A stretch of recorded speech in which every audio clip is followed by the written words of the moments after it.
Good evening and welcome to the public meeting of the Halton District School Board. It is Wednesday, February the 3rd, 2021. February is Black History Month. We all have a responsibility to take an anti-racist stance. As a result of existing systemic racism, the struggle for equality and human rights continues. From a policy and governance perspective, trustees have been participating in various professional development activities surrounding anti-Black racism, equity, and human rights. Our new multi-year plan states that we will identify and eliminate racism and discriminatory barriers in the board. We are also excited about the development of a new Human Rights Advisory Committee to help our Board of Trustees and senior administrators understand the implications and ramifications of our work on various identified populations within our schools. This is another step towards improving student achievement and well-being for all students. As per our board meetings, this meeting is being recorded and will be posted on the HDSB website. Also this evening is the first night that the broader community watching the board meeting will be able to submit questions. This question and answer form is to be utilized during the live streamed meetings of the Board of Trustees and/or committee meetings which are open to the public. These meetings include the public regular and special meetings of the Board of Trustees, as well as public sessions of Committee of the Whole, Audit Committee, Parent Involvement Committee, and Special Education Advisory Committee. The purpose is to foster two-way participation during these meetings as per regulation, Ontario Regulation 463/97. To ask a question that may be addressed during this or the next meeting, please use the button on the live stream page on the hdsb.ca website or use the link at the bottom of tonight's agenda. At this time, I will take a trustee roll call. So trustees, please answer as I call your name in alphabetical order by last name. Trustee Amos. Good evening, everyone. Trustee Collard. Good evening. Trustee Daniele. Thank you. I am here. Vice Chair Al Harrison. Hello, I'm here. Trustee Garretts. Hello, everyone. Trustee Gray. Good evening. Trustee Oliver. Good evening, everybody. Trustee Reynolds. Hello, everyone. Trustee Rocha. Good evening, everyone. Trustee Shuttleworth. Hello, everyone. Trustee Taylor. Good evening, everybody. And Trustee Vigilankara. Hi, everyone. Okay, Director Miller, what staff do we have in attendance this evening? You are on mute, Director Miller. That'll be the expression of 2021. Thank you, Chair Drabens. All superintendents, with the exception of Superintendent Etoff, are here this evening. Associate Director Bogue, Manager of the Director's Office, Cale Gortmaker, and Dr. Jewel Amoa, our Human Rights and Equity Advisor, is also here this evening. Thanks. Excellent. Thank you very much. This evening, Trustee Garretts will be honoring the land. Go right ahead. Thank you very much. Halton, as we know it today, is rich in history and modern traditions of many First Nations and the Métis. From the Anishinaabe to the Attawandaron, the Haudenosaunee, and the Métis, these lands surrounding the Great Lakes are steeped in Indigenous history. As we gather today on these treaty lands, we have the responsibility to honor and respect the four directions: land, waters, plants, animals, ancestors that walk before us, and all the wonderful elements of creation that exist. We would like to acknowledge and thank the Mississaugas of the Credit First Nation for sharing their traditional territory with us. Thank you very much. Are there any declarations of possible conflict of interest this evening? Looking to the speakers list. Seeing none. Next, we are up to the agenda. Trustee Amos, would you like to make a motion to approve the agenda? Yes, I would. Thank you very much. And Trustee Garretts, would you like to second this motion? Yes, I would. Thank you very much. Thank you. Is there any discussion at all about the agenda this evening? Looking to the speakers list. Seeing none. Okay, so all in favor of approving the agenda?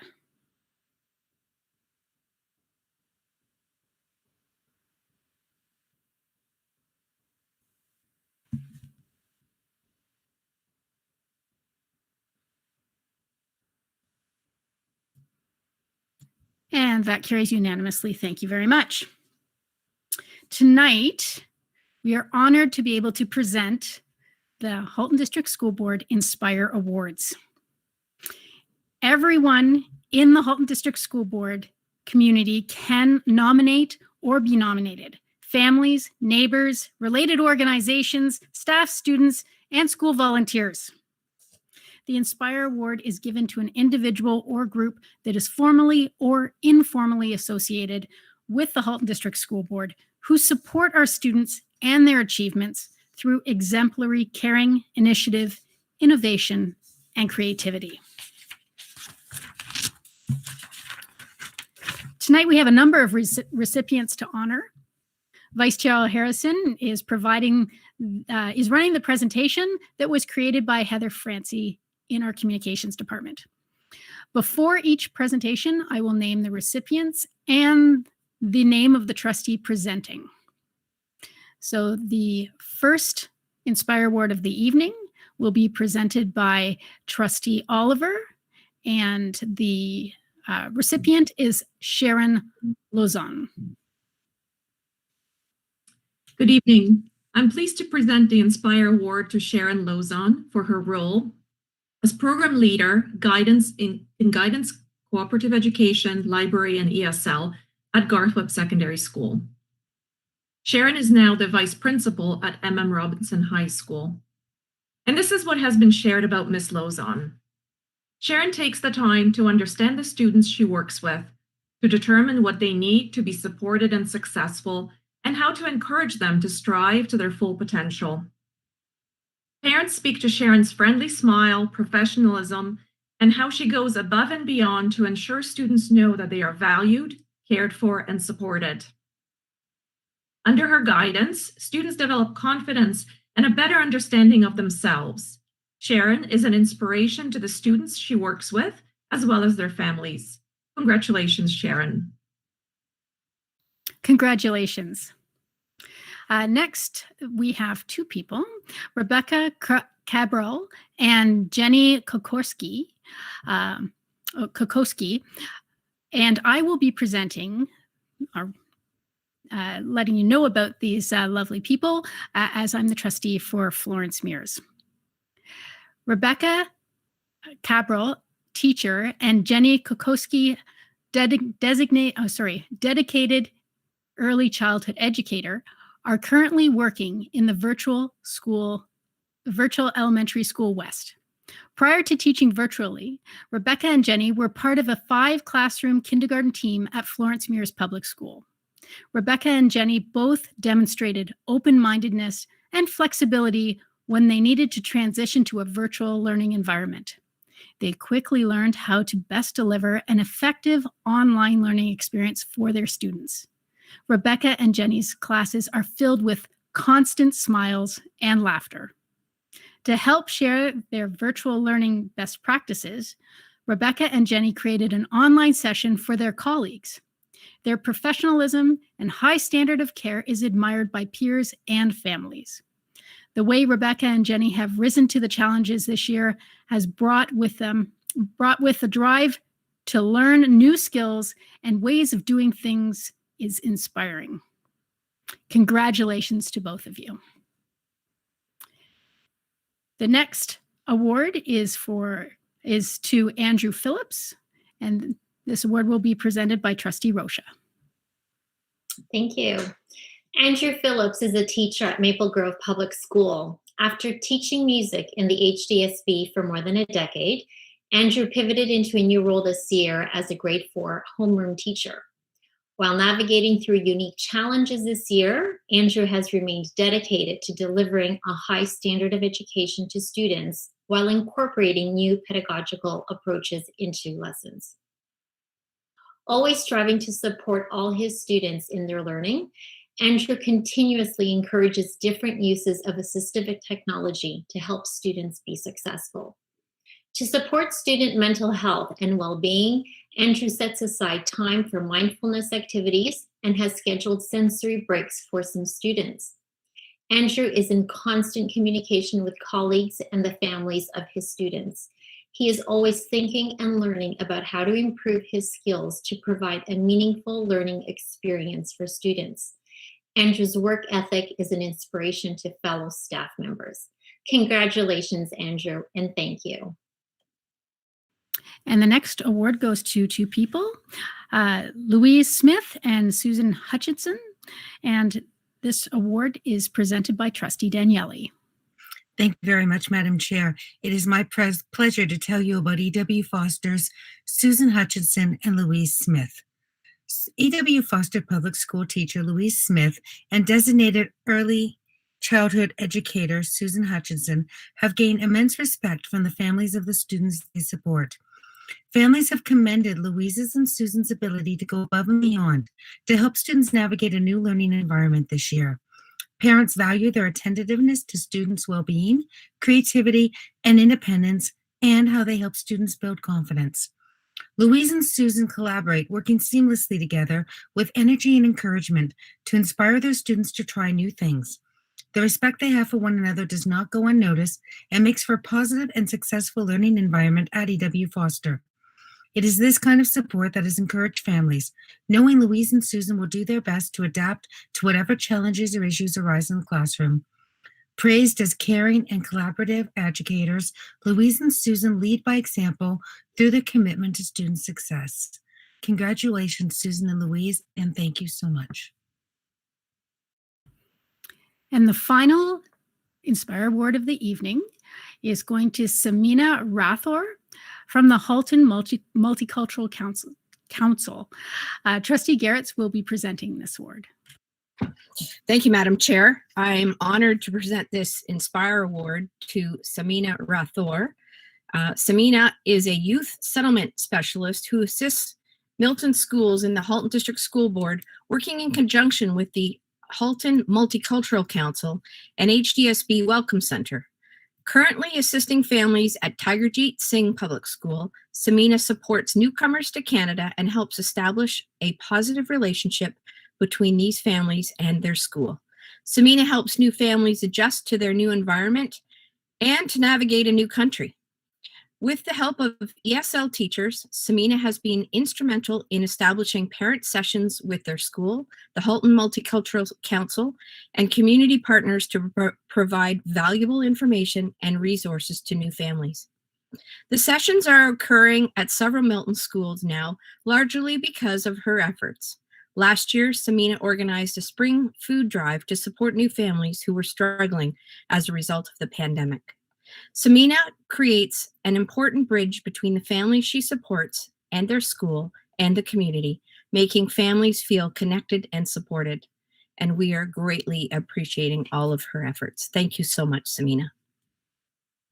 Congratulations, Samina, and congratulations to all the recipients of Halton District School Board's Inspire Awards this evening. And I'd like to make a special thank you to Susan Thrasher in the director's office, who works every month to make sure trustees have all they need to assess nominees and provide a conduit for information. For everyone watching this evening, please do continue to nominate people or organizations who support our students and their achievements through exemplary caring, initiative, innovation, and creativity. The nomination form is available on the hdsb.ca website. So next up on our agenda, we do have one presentation this evening. And I was wondering, Vice Chair Al Harrison, do you have video ready for us?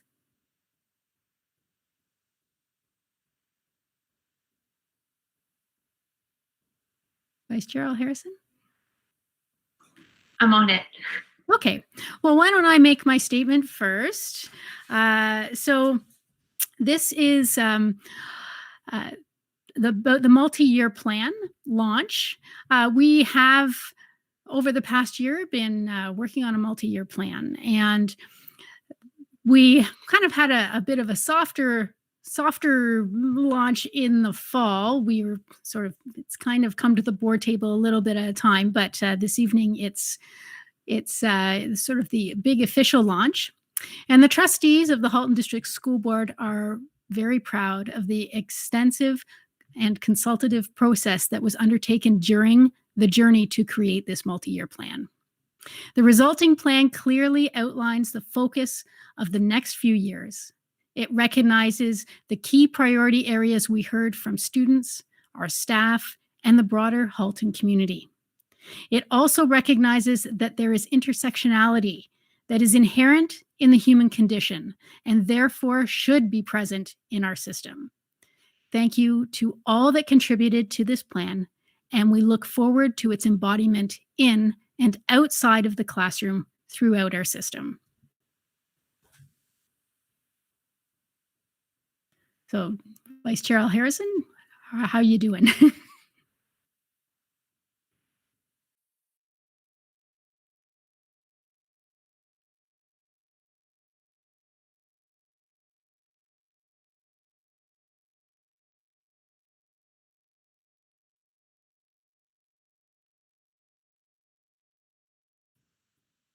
I don't believe we have any sound.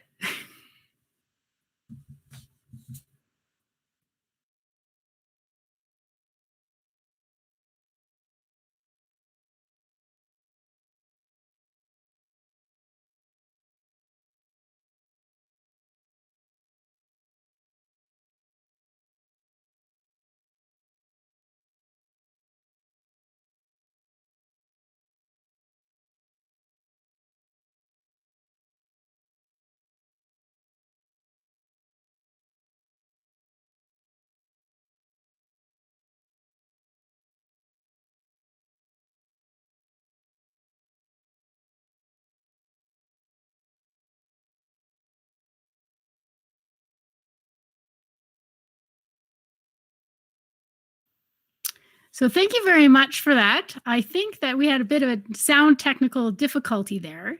And I was wondering, Director Miller, if we would be able to post that video so that on the website so that people could view it through their systems and get the full effect of that video. Through you, Chair Drevens, to all trustees and anyone else that's listening, I believe the answer of the question is absolutely yes, but I want to make sure technically, so I would ask Superintendent Truffin to validate what I have just said.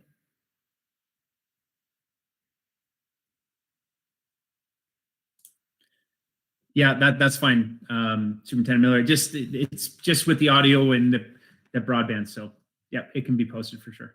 And Superintendent Truffin just called me Superintendent Miller. I guess I've been demoted. Sorry, Director Miller. Okay, that's great news. Not about you being demoted, but that the video will be available. Okay, so thank you very much, and it is very exciting that we now can go forth and use this plan as our guide for the next number of years. Okay, so we are now up to consent agenda items. So Trustee Daniele, would you like to make a motion to deal with tonight's consent agenda? Thank you. Yes, I would. Wonderful. Trustee Shuttleworth, would you like to second that? Sure. Excellent. So I'm going to put the motion on the floor. Be it resolved that the Halton District School Board approve the consent agenda action items and receive the information items for February 3rd, 2021. Are there any items that need to be pulled? Trustee Oliver, I see your name on the list. Yes, I would like to pull the admin procedure update. Okay, go right ahead and ask your question. Okay, so this pertains to the French as second language programs admin procedure.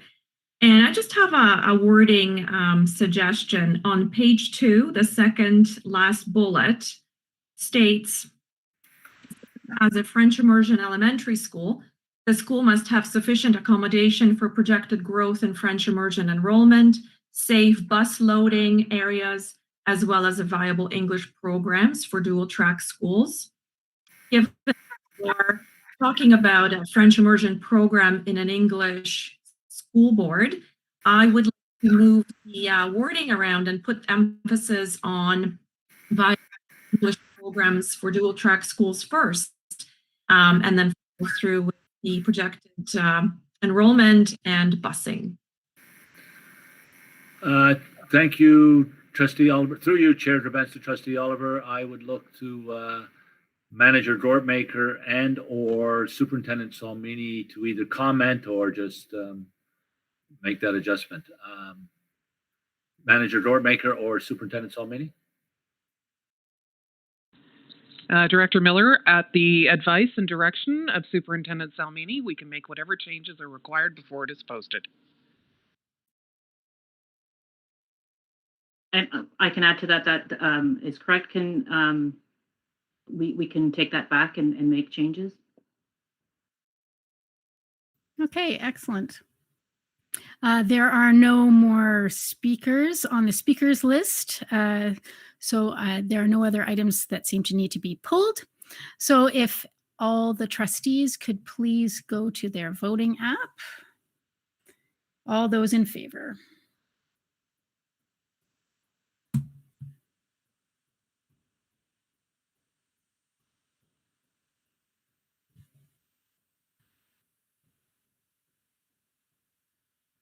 And that carries unanimously. Thank you very much.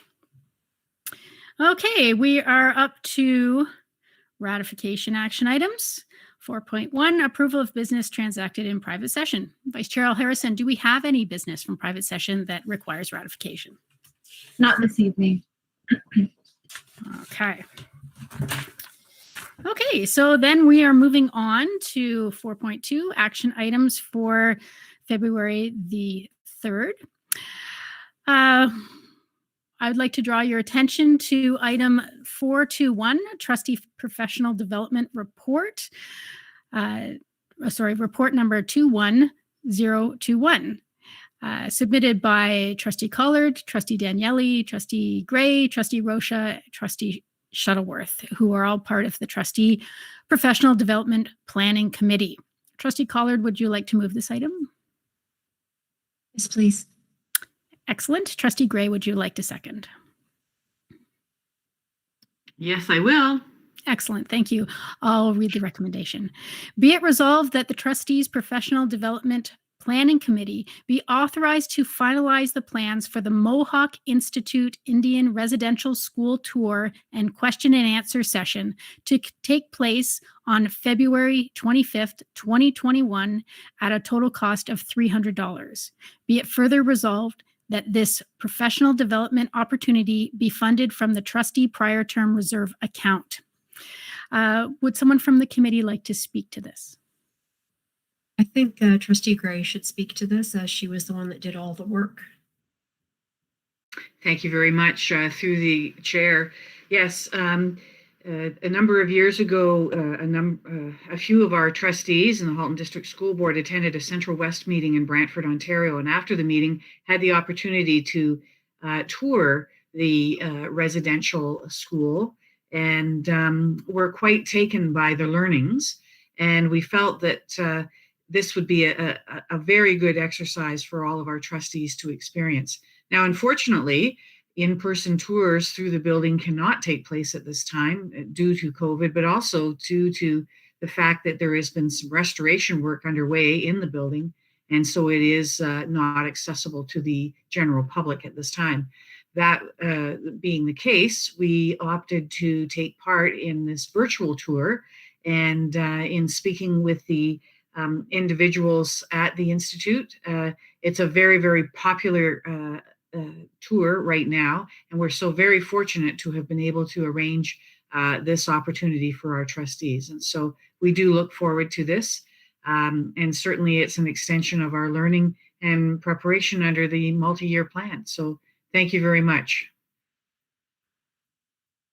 Okay, is there any discussion or debate on this? Looking to the speakers list. Seeing none, I'm just going to say that I'm very, very interested in attending this. So I look forward to going. And all those in favor?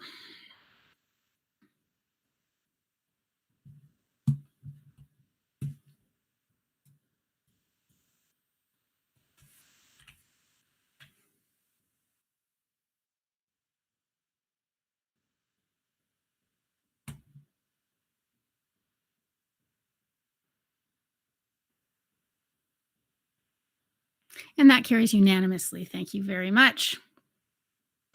So now we are up to communications to the board. First off, we have item 5.1, the student trustee report. Trustee Vigilankara and Taylor, do you have a report for us this evening? Through the chair, yes, we do. So good evening, everybody. Trustee Vigilankara, and I hope everyone's doing well tonight. We first off want to start by recognizing that it's a Black History Month now, and we intend to be sharing lots of resources and things through our Senate Instagram, through our own Instagrams, and then with our senators directly. Speaking of Senate, last Tuesday we had our fourth Senate meeting of the school year and our first of 2021. This meeting was by far our most productive of the year. We unanimously approved our executive team and also unanimously approved our HDSB committee reps on the Equity and Education Committee and the Environmental Management team. Additionally, in this meeting, we approved our main focuses for the year as the Senate. Among these, we're promoting equity, climate change, Senate awareness, pandemic learning, and mental health. And students also expressed a great interest in looking at graduation alternatives and sports. Trustee Vigilankara and I are in the process of developing committees and subcommittees to look at all these areas so that passionate senators can put their focuses and really zone in on these areas. Finally, we are quickly approaching the student trustee elections for 2021. We had our virtual candidates meeting on February 1st from 7 p.m. to 8 p.m. Meeting minutes should be available on the HDSB website. The deadline for applying to run for the position of student trustee is 11:59 p.m. on Friday, February 12th. On this day, both the applications and pre-recorded 4-minute speech are due, along with an 8.5 by 11 campaign poster in PDF form. February 23rd is the day that the videos will be released, and February 25th is the day of the election. Voting will begin on this day starting at 12 p.m. and ending at 6 p.m. All of this information can also be found on the HDSB's student trustee page. This is also where the application forms can be found. Later on in the evening, we will be sharing more details about the changes made to the student trustee policy for this election year, and we are looking forward to the elections and wish everyone running the best of luck. Okay, great. You both give such efficient and effective reports. I love it. I was really happy to show up just as you were voting during your Senate meetings. There was so much joy in the room to vote. I've never seen so much joy for voting before. I'd like to see all my fellow trustees express that much joy when you're voting. Okay, are there any questions or comments for our student trustees for their report at all this evening? Okay, seeing none, I know you will be speaking later to a motion that's coming to the floor. Okay, the next item is action items for this evening. The first one is 521, Privacy and Information Management Policy, Report 21023. And this is presented by Superintendent Truffin and Director Miller. Superintendent Truffin, go ahead, right ahead. Yes. Thank you very much. To the chair, to all the trustees, really this is just an updated privacy and information management policy, and there are minimal updates, and I'd be happy to take any questions. This was a policy that has been updated by our manager of privacy and records, and it also has been looked at through our internal auditor, Jenny Baker. So happy to take any questions, but they're very minor changes to this policy. Okay, and I'm sorry, I made a mistake on the date. This actually will come back in 2 weeks. It's for the 17th. So looking to the speakers list, and I don't see any speakers at this time. Thank you very much. Thank you very much. Okay, next we have 522 French Language Policy Report 21024, and this is presented by Superintendent Salmini and Associate Director Bogue. Go right ahead. Good evening. So you have before you an updated policy on French as a second language. There is also an administrative procedure named French as a Second Language Program, which includes the operational details to support this policy, and we would be pleased to take any questions. Thank you very much. And I'm looking to the speakers list. I'll give it a couple seconds. I'm noticing that the internet's a bit slow this evening. But I see no speakers. So thank you very much. And this will return again in 2 weeks. Sorry. Oh, sorry. See, the internet is slow. There is a question. I should have waited just a few seconds longer. Trustee Rocha, go right ahead. Thank you. So through Chair Gerbrands to Superintendent Salmini, thank you for updating this French as a second language policy. The only concern I had with it, and we've already chatted about this, is I wanted to make sure that the public understands that core French is mandatory, whereas French immersion is optional.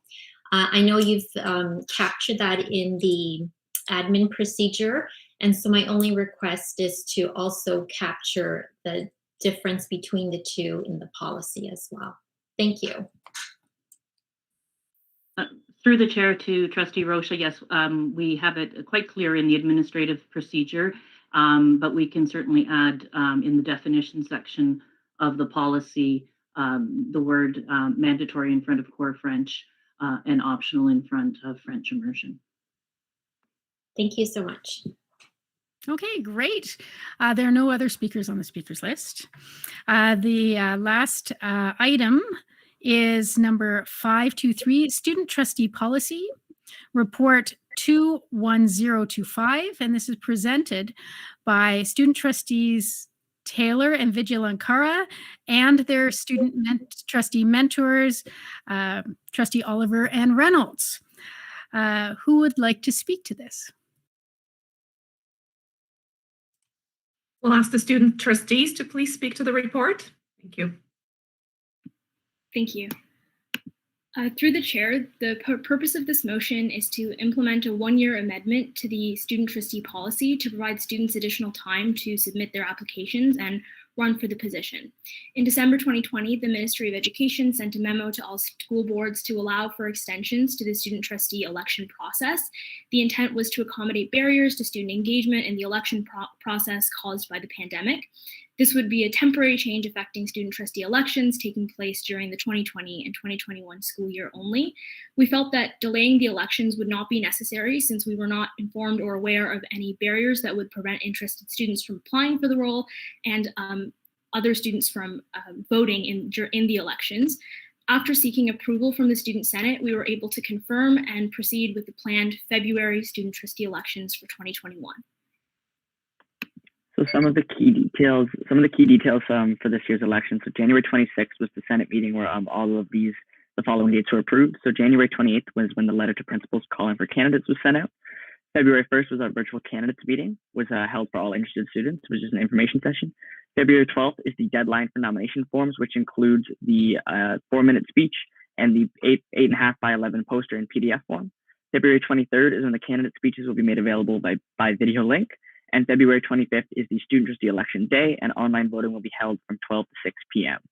Now, all of this information can be found on the HDSB website under student trustee. And if students or parents have any questions, they can contact myself, Trustee Vigilankara, Trustee Oliver, or Trustee Reynolds.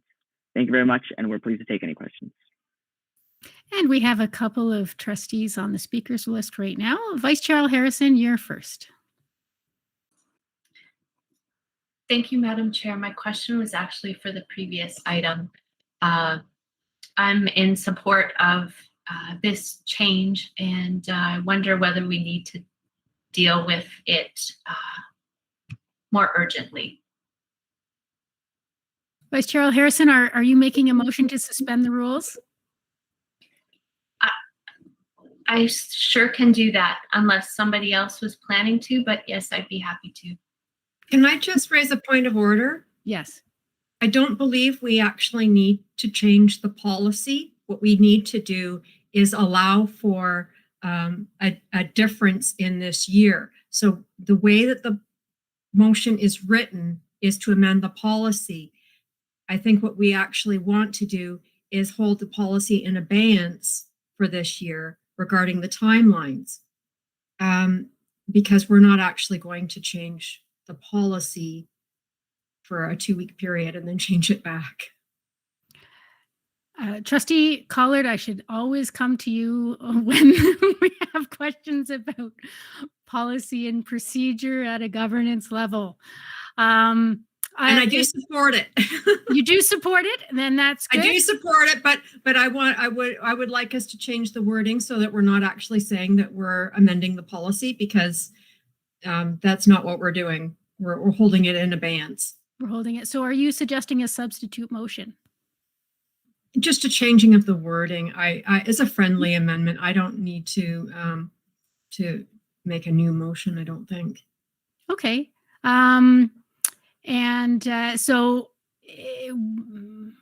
how about it? What you're saying from a chair's perspective is quite logical. I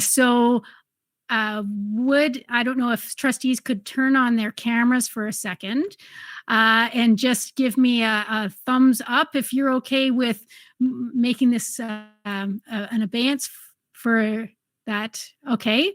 And General Manager Gortmaker, do you understand the change that is happening? I just wanted to call attention to a procedural issue, Chair Gerbens, in that you have not yet suspended the rules to deal with this evening. So it isn't really a substitute or even a friendly amendment, as that motion has not yet been put on the floor. Okay. So let's go rewind a little bit. So Vice Chair Harrison, you're making a motion to suspend the rules. That's correct. So that we can deal with this tonight. So we can deal with this tonight. Trustee Collard, second that motion? I'd love to second that motion. Okay, excellent. So why don't we take a vote on bringing it to the floor? Okay, all those in favor of suspending the rules to deal with it tonight?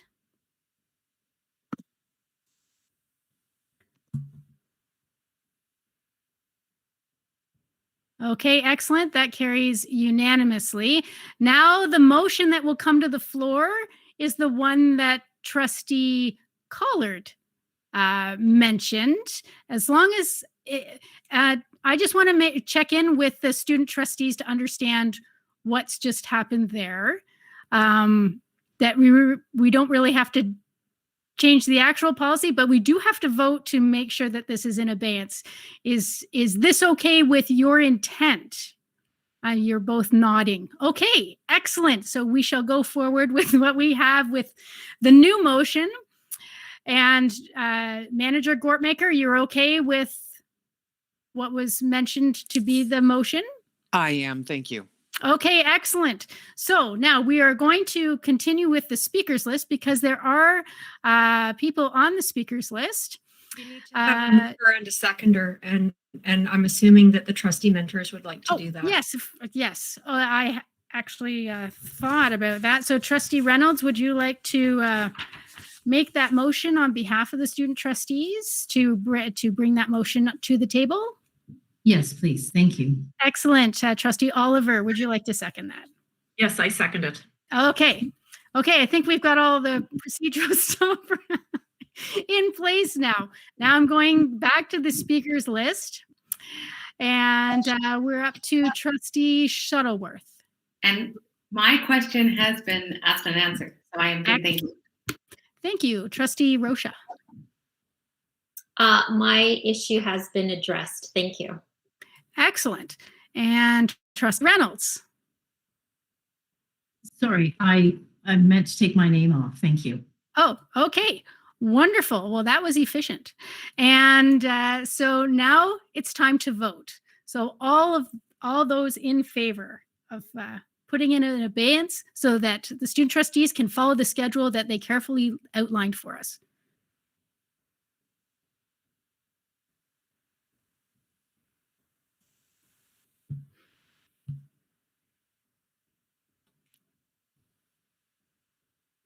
And that carries unanimously. Congratulations. Thank you very much. Okay. It's great when student trustees bring motions to the table.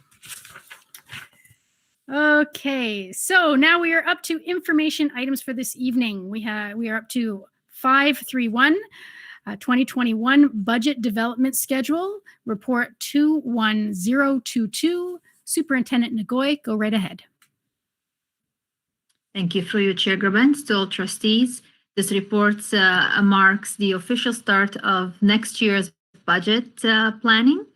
Although we have started back in December through consultations with the Ministry on Education Funding and working on enrollment projections for the coming year. In this report, I wanted to just highlight a little bit the provincial perspective, which we are quite familiar with given the current pandemic, which has been a challenging year for the education sector. We are currently running 3 learning models. However, we have a lot of unknowns coming up for next year. We are currently set to prepare for a back to school, more of a regular back to school year with updates to be received throughout the planning cycle of the budget development. And we will keep trustees updated as we receive those and as we have more information. We've also linked in the report the comprehensive response or submission to the education funding consultation that was done by the Council of Senior Business Officials. And it has been also in collaboration with the trustee associations and CODE, the Council of Ontario Directors of Education. So that is linked in the report for information. In terms of the board's perspective, we are looking at recovering some of the enrollment decline that we've seen in the current year. We are, however, still expecting that we will have some lower or declining enrollment at the elementary panel, more so as a result of a large grade 8 moving into the secondary panel and therefore causing an increase in the secondary panel in the coming year. The budget process is closely linked to our multi-year plan, the 2020-2024 strategic plan and initiatives identified, as well as the operational plan, the special education plan.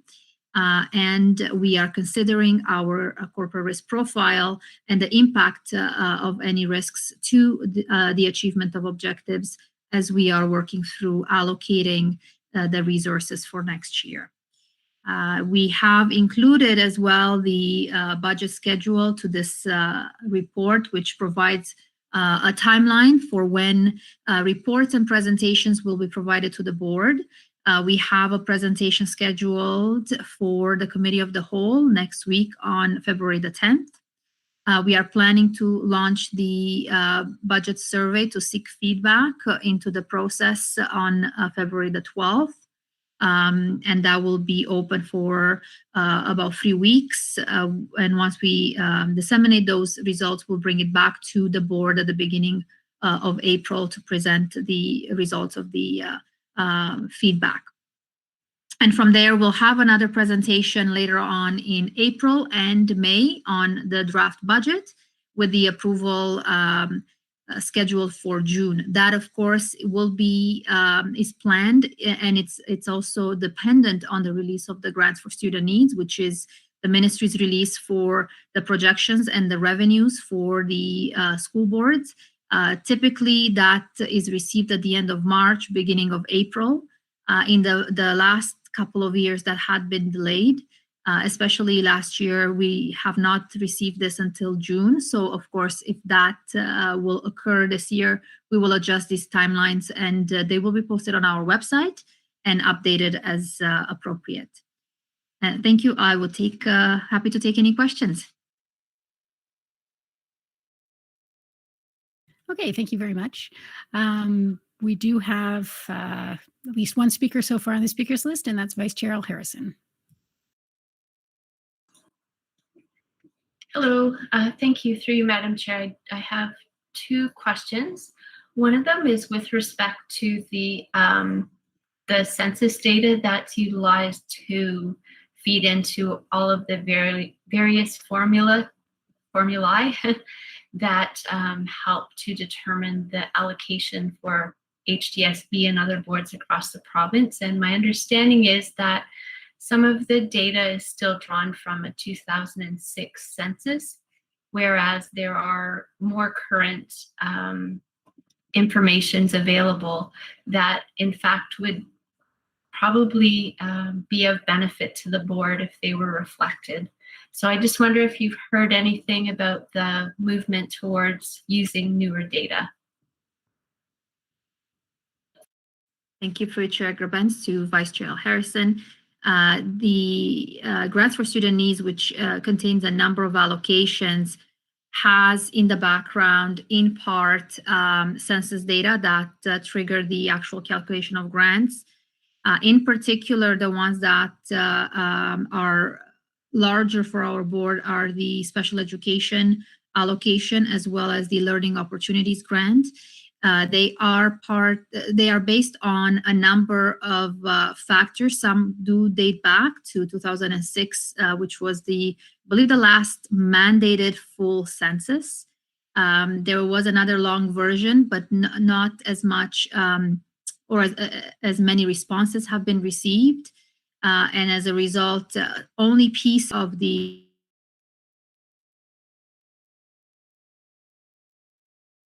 2011 and 2016. So there are pieces of the funding formula that are being updated with more updated information. However, they're not a representative of the current trends, especially the demographic changes in our rapidly growing region. Also the emerging special education needs of our student population.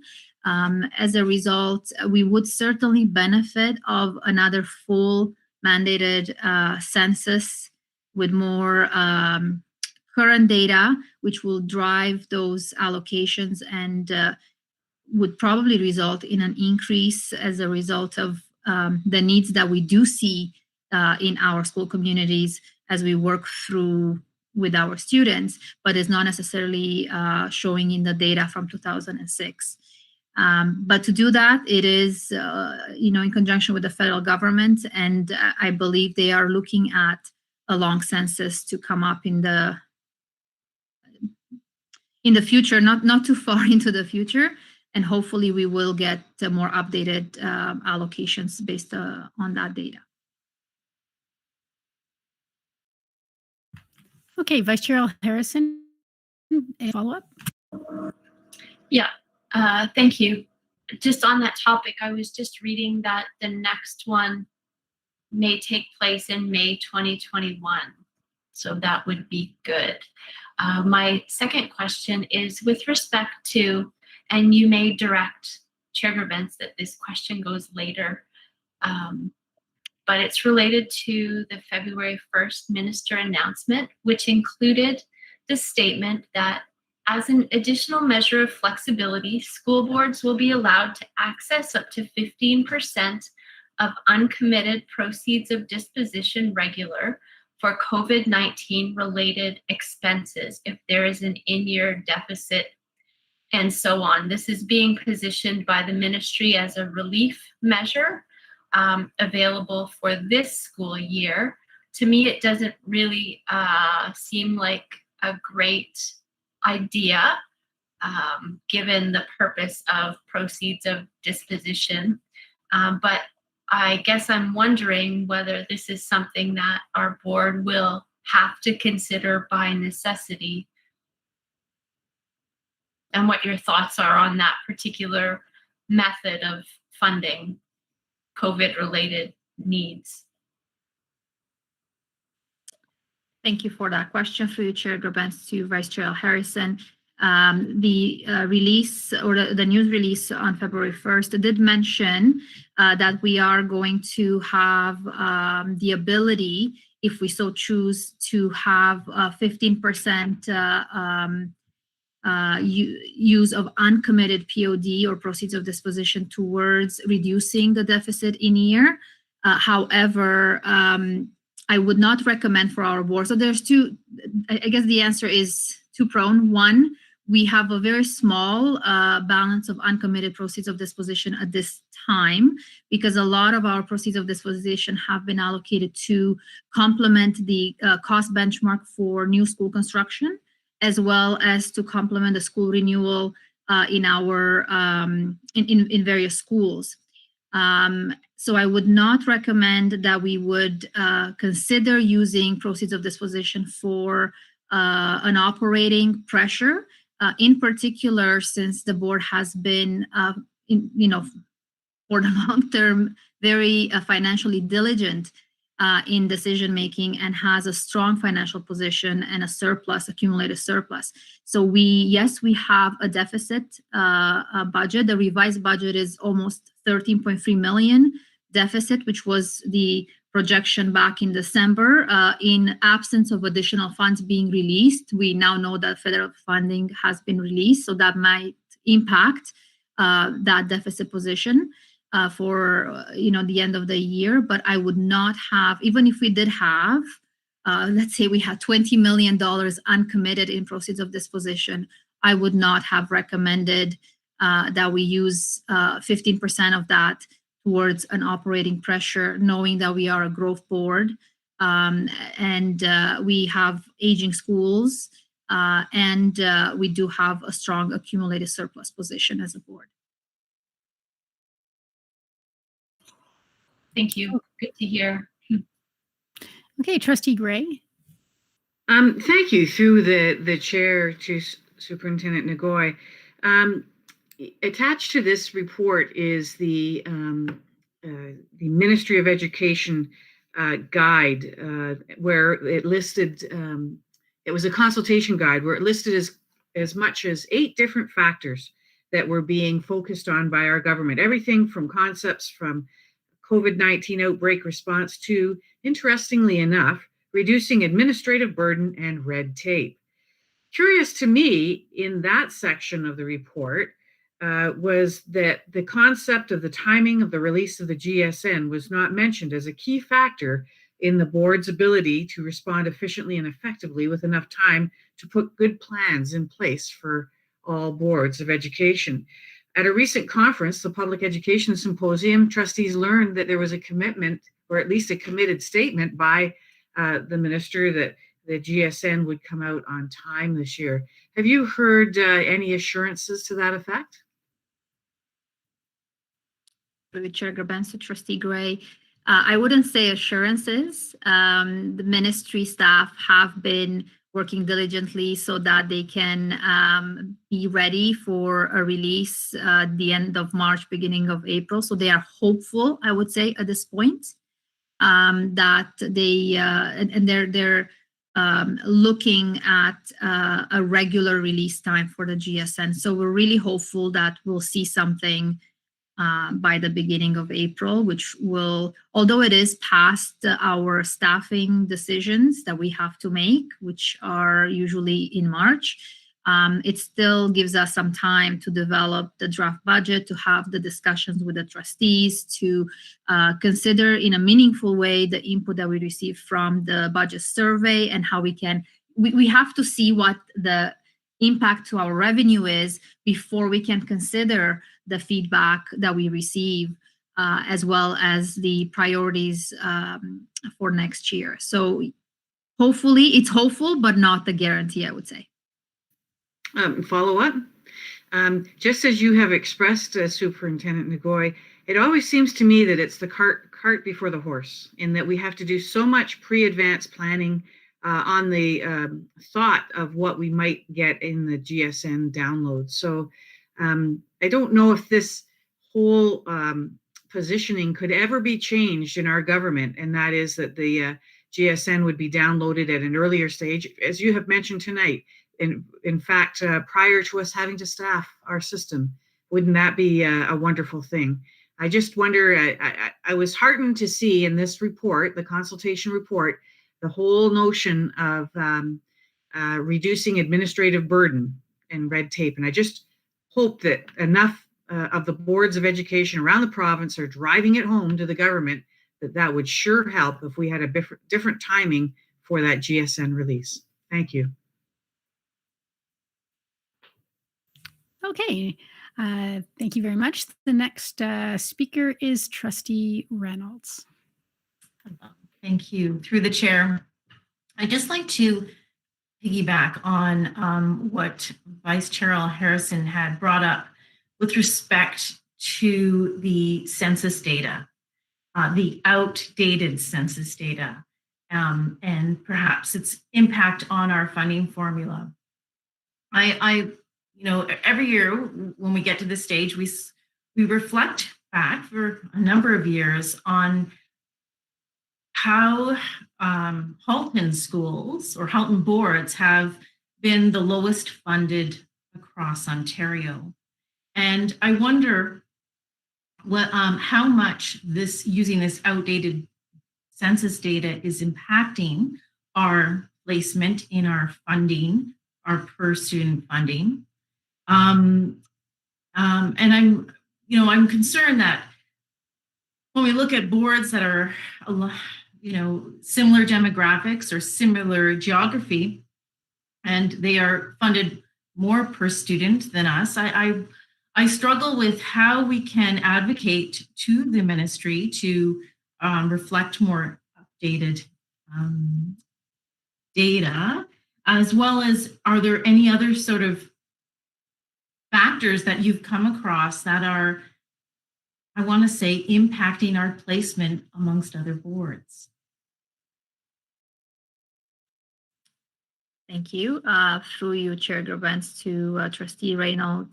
To my earlier comment, the dated census data does impact some of the allocations that we receive. To put it in perspective, if we look at our special education allocation, we are approximately $20 million underfunded. We have made a conscious decision to address the needs of our students and to fund 20 million more into resources to assist special education programming. That means we have to reallocate from other areas of the grant that are not sweatered or enveloped. So therefore, there's a give and take when you have limited funding. So I would be hopeful that if we have a new census in 2021 that really shows the increase in exceptionalities, in the demographic, socioeconomic changes of the region, that some of these allocations would increase and close that gap between the funding and the expenses of the program. Overall, we are typically the lowest or second lowest school board per pupil funded school board in the province. That is mainly as a result of our demographic. Yes, the census data does contribute to it as well in part, but the remaining allocations, which are based on enrollment, number of schools, the distance between our schools, etc., puts us in a bit of an advantageous position where our schools are at or above capacity mostly, which means we can very efficiently staff, and the cost per pupil in those schools, it's a lot lower than a rural school that maybe has 50 or 70 students and not, some of our elementary schools have 900 or over 1,000 students. So there's additional costs and allocations in the funding formula for rural northern school boards that we don't qualify for.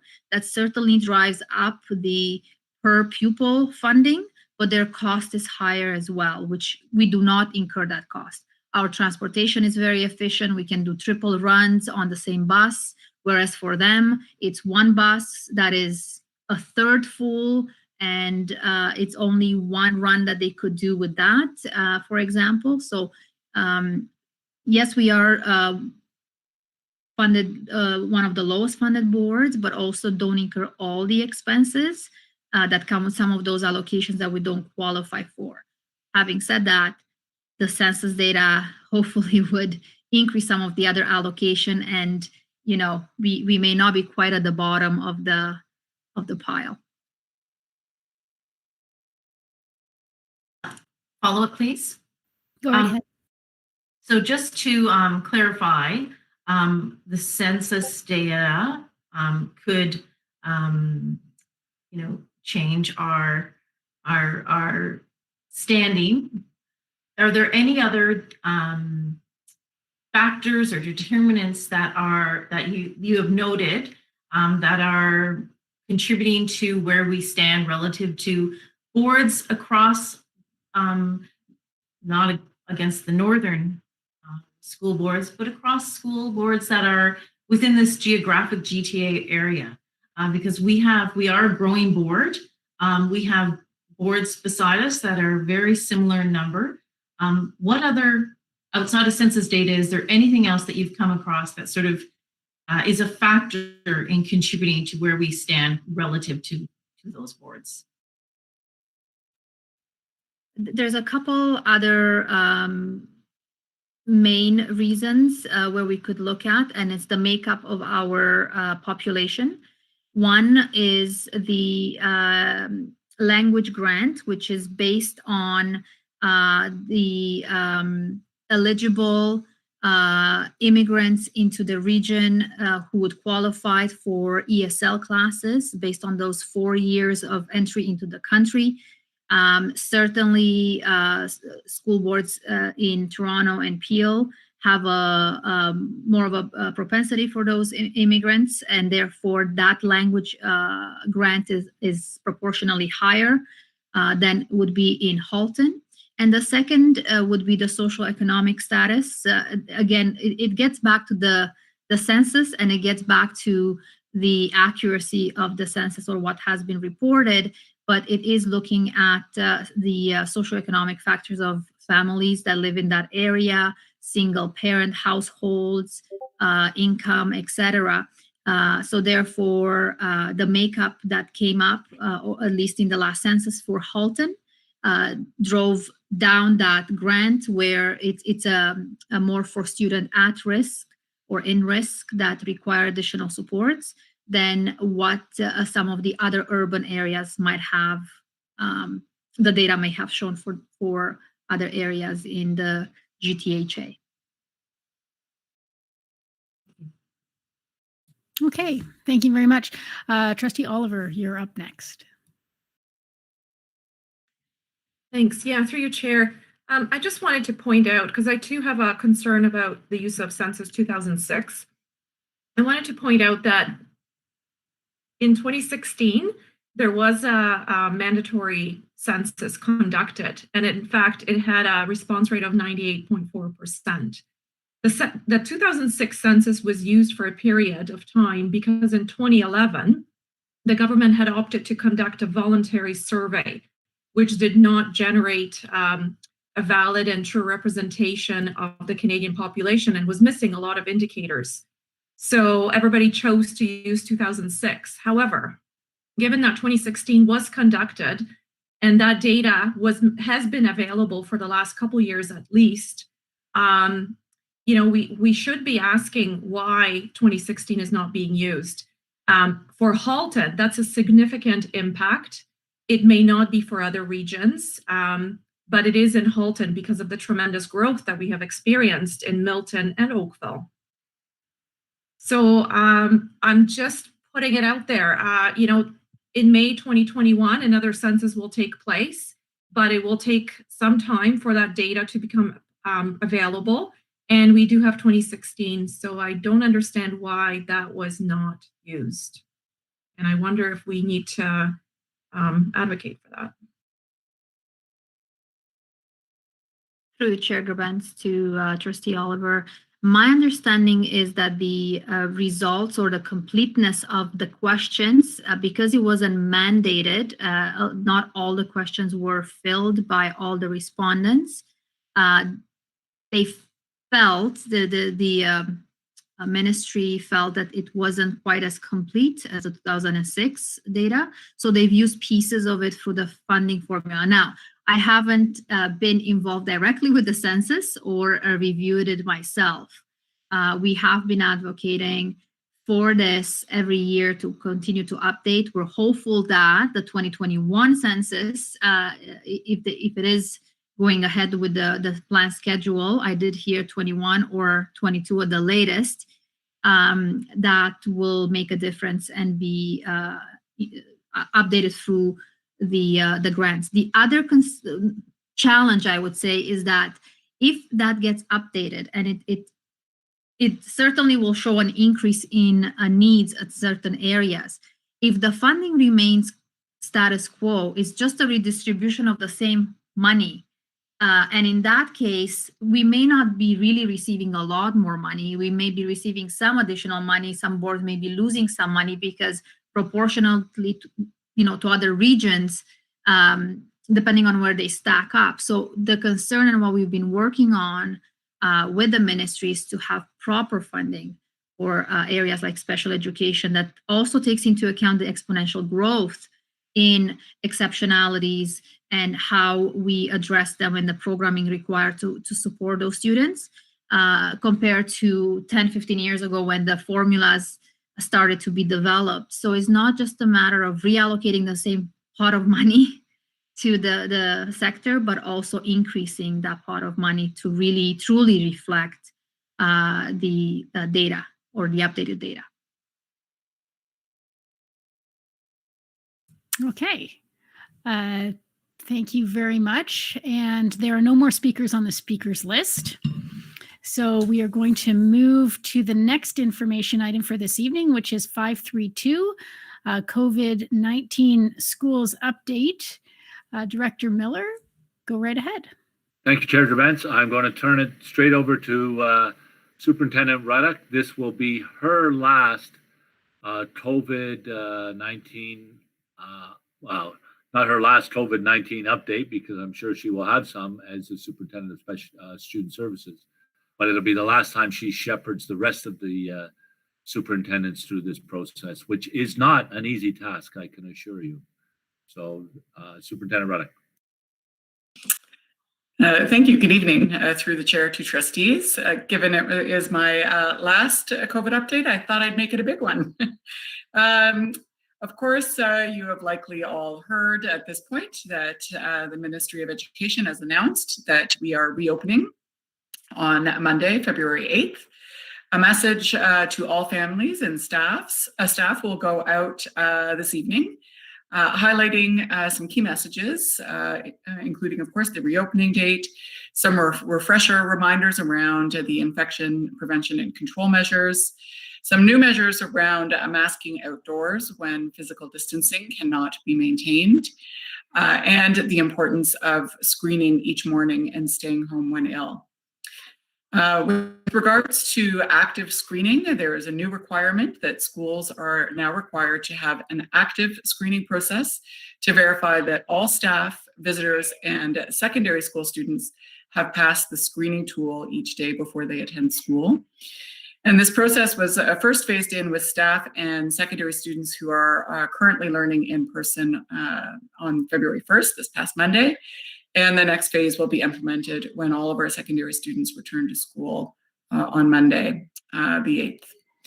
A number of announcements have been made around the second phase of federal funding, and we are anticipating some additional dollars with regards to optimizing air quality, health and safety funding, transportation, some summer learning opportunities, as well as some funding for additional technology and some equity initiatives. We have also been working on improving ventilation in our schools, and we have deployed 73 additional portable air purifier units to schools that have CPP and life skills classes. These were delivered on Friday, the 29th of January. And in addition to that, we have upgraded the MERV to MERV 13 filters in our HVAC systems, as well as installed 386 air purification units into classrooms in schools that do not have mechanical ventilation. We are going to continue, of course, to collaborate with public health around the case and contact management. There will be a renewed emphasis on this as we reopen our schools to all staff and students. We can anticipate a cautious approach from public health, and they will likely isolate students in a class or a cohort where there is a confirmed case. So likely everyone will be deemed high risk. And we'll also likely see that the isolation period will be 14 days from the date of the first day of isolation, rather than in the past, it's been 14 days from the date of exposure to the individual with symptoms. So this will mean a longer isolation period in most cases for our students and staff. We are committed to ensuring that families and staff are informed of a case in a school, and of course supporting public health in informing high and low risk contacts in a really timely manner. It's also our understanding that Public Health Ontario and the Ministry of Education are looking at the provincial screening tool and will likely be modifying the parameters for isolation and testing. We're not sure on what the details of those changes are yet, but we expect to hear more information in the coming week.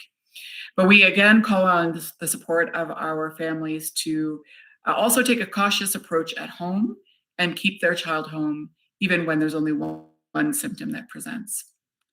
We've heard lots of talk about asymptomatic testing. The ministry has announced plans for asymptomatic testing in schools. Halton Public Health is waiting on further clarification from the Ministry of Health and the Ministry of Education regarding what this looks like, such as who will do this testing, when will it happen, how will it happen. In the meantime, we have the great fortune of having good access to testing centers in our local hospitals, and they will be continue to be the primary source for testing for Halton staff and students, whether it's someone who is symptomatic or those that have been deemed high risk or in the event of an outbreak. The testing capacity of these centers has improved greatly over the last little while, and in fact, 98% of their results come back within 24 to 48 hours. So should asymptomatic testing in schools be implemented in Halton, it will be after school hours, so it will not be something that's done during the school day. It will be a voluntary program, and it will be done with consent of the parent. But we don't really have any further information about what that program looks like at this point. And the last thing I have for you is the elementary model switch. This switch will now take effect on March 1st. We have more families that have selected to return to in-person learning. So moving from virtual to in-person is 853 students, and moving in-person to virtual is 569. And I'm happy to take any questions. Okay, thank you very much for that update. Trustee Oliver, I believe, has a question. Thank you. I have a question, a comment, but first of all, Superintendent Roddock, job well done with this health portfolio. Who knew you would be liaising with public health and taking on such a big role in helping to manage the pandemic in our schools? You started out with verifying and reconciling student immunization records, and then became a pro at ensuring that public health requirements are met in our schools. My question is around masking and lunchtime. First of all, I'm super pleased that schools are opening. We've heard a lot from our parents that they want their children in school, and the kids are really eager to go back to school, so that's excellent. I'm in favor of all the enhanced measures that have been proposed. And I think the student trustees would be able to confirm that even the students themselves were worried about masking at lunchtime and outdoors, especially the young kids, the elementary students, wanting to have some freedom outside, running around, playing tag, and some concern that, not all were wearing masks. So I think this will help to alleviate that stress, particularly with a new variant circulating, and, we don't know how that's going to impact. So my question is, are we going to be able to change or do anything around lunchtime protocols? Because obviously, we have a number of students in a classroom. They'll be taking their masks off and eating and talking, laughing, that sort of thing. Has public health suggested anything around that to help to further protect, students and staff? Thank you through the chair to Trustee Oliver. First of all, thank you very much for your kind comments. Certainly, that was a topic of conversation for us today, because there is, of course, a renewed emphasis on wearing masks, both indoors and outdoors. But it is, of course, not possible for students to continue to wear a mask during a nutrition break and while eating. They didn't raise a significant concern about this very short period of time. It's really by the time students are sitting with their lunch and before they transition to outside, it's about 15 minutes. And so they didn't raise a significant concern about this short period of time where students are unmasked. We will be emphasizing with staff that the mask needs to be worn while students are moving around a classroom, getting ready to go outside, or not when they are not eating. And so hopefully that period of time where they are not masked is shorter. When we're looking at outside, we want students to be able to continue to play within their cohort and quite freely, and not having to really focus on physical distancing, which is very difficult for them to do outside. And therefore wearing a mask outside will make this easier. It will mean that the classroom teacher needs to plan for some very intentional mask breaks outside during instructional time, whether that's taking the daily physical activity outside with the class, or taking some learning outside, or simply just a mask break outdoors. But that can be done with the classroom teacher and physical distancing maintained. And at recess time, where that's not possible, they will be wearing masks.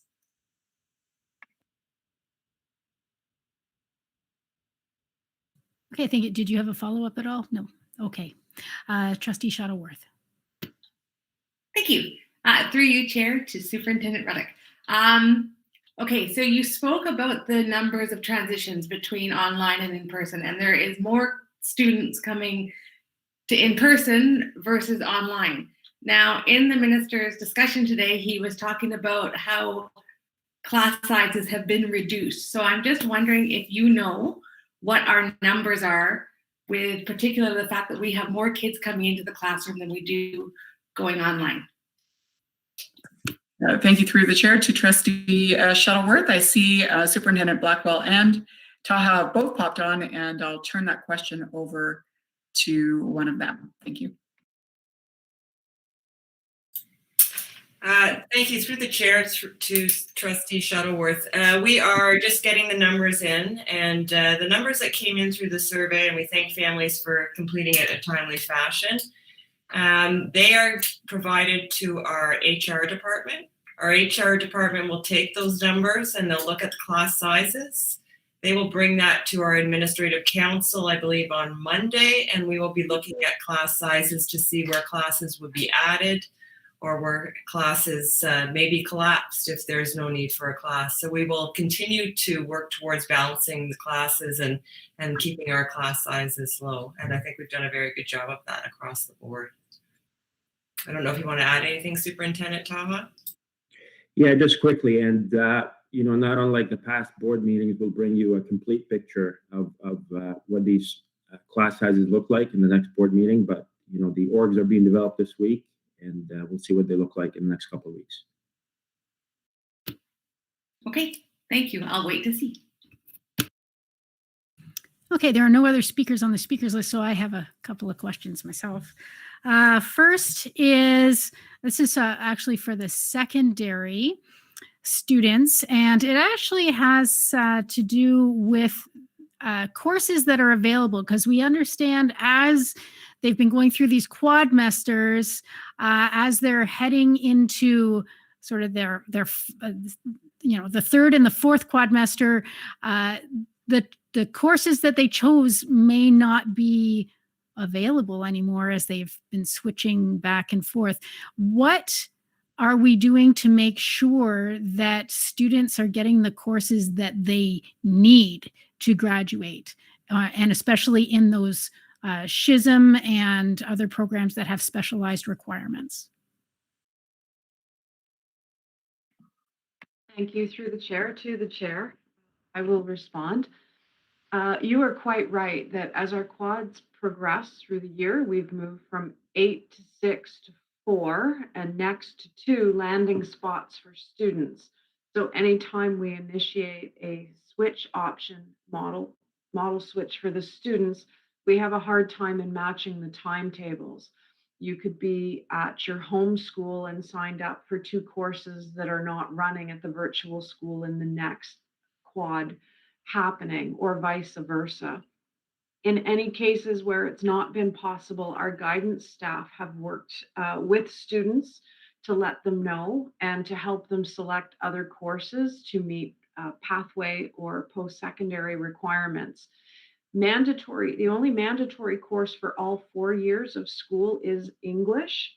And we have worked to balance popular courses that occur every year across the quads. So you would find that things like English, mathematics, science are being offered across the quads.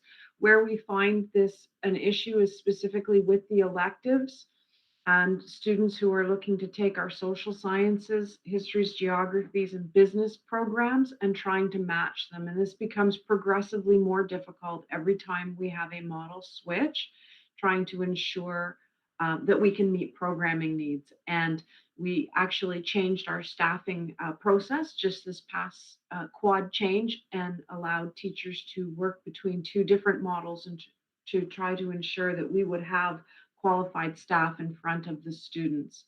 Where it wasn't possible to have a course run, we helped the students pick something else. Have there been students that are at risk of not being able to get their French immersion certificates or anything along those lines? Or are there concessions made with regards to what qualifies in their French immersion certificate? We don't have any cases where someone would not be graduating from French immersion. We have had 2 unique cases to 2 different schools where we have had to substitute out French courses. We're able to do that because the immersion program in secondary is that 10 courses and some of them are electives. And so we have had to do some substitution in order to provide options for students, but certainly no one has not graduated. Chair Gerbens, you also mentioned SHISM and OYAP is in your commentary. And again, yes, those specialty programs, it becomes more problematic. We have a centralized SHISM staff that has been working to ensure that all of our students will indeed receive those certifications that they need to complete the red seal on their diploma, and we're doing that centrally. The difficulty is in offering program in 2 different locations, at a virtual school and in a bricks and mortar school, because we are splintering the cohort of students that are within a program and making it more difficult to be all things to all people. Thank you. I want to applaud the staff for all the work that they're doing to try to make sure that students have what they need to graduate. The final question I have is actually probably more for Director Miller and perhaps Superintendent Ruddock, and that is that both the minister today during his announcement and the Chief Medical Officer of Health mentioned that they came to their sort of final decisions by in collaboration and discussions with school boards as well as local public health. And I was wondering when these discussions happened and under what circumstances. I will begin. Thank you, Chair Gerbens, through you, Chair Gerbens, to you and to all other trustees. It's challenging to say that they were consultations. I've had some conversations with an assistant deputy minister and as have other directors in the province. There have been deputy minister updates every second week in which we are able to ask questions as directors. And some of our concerns were expressed at that time, and some of our hopes were expressed at those times. And in any, and including with conversation with the assistant deputy ministers and so on. So I guess it depends. It's on how you define what consultations are. I would hesitate to characterize these as consultations, as more Q&As with the ministry and ministry staff. And I'll turn it over to Superintendent Ruddock. In terms of consultation with public health, I certainly don't want to speak on their behalf in terms of what consultation with the ministry did or did not occur, but we certainly know that our own medical officer supports the reopening of schools. The case numbers in the Halton region certainly support a reopening of schools, and our own public health unit feels that they can now manage the case and contact tracing when needed, and so we can get our students back into school safely and with their support. You muted yourself, Colette. Colette, you muted yourself. Colette, you're muted. Oh, yeah, I was done there, Stuart. Okay, your video doesn't match up with your sound, so it's a bit like watching a foreign film to know when you're done. Okay, so the last question, and it's along the same lines, is I've noted, it's been noted both from the minister and our regional chair that there have been a couple of meetings that have been talking about return to school. And I know I have not received an invitation to those meetings. They were publicized on social media by both the minister and the chair. And I was wondering, Director, were you invited? Because I was not. Through you, Chair Gerbens, to you, Chair Gerbens, and all trustees. No, I was not invited, and nor was I aware of them. And I would assume that I didn't see the Catholic Board invited either. Neither the chair. I can actually speak that they were not. Okay. I have spoken. Yeah. Okay. Thank you. That's very interesting information. And I shall, there are no more speakers on the speakers list, and I shall move on.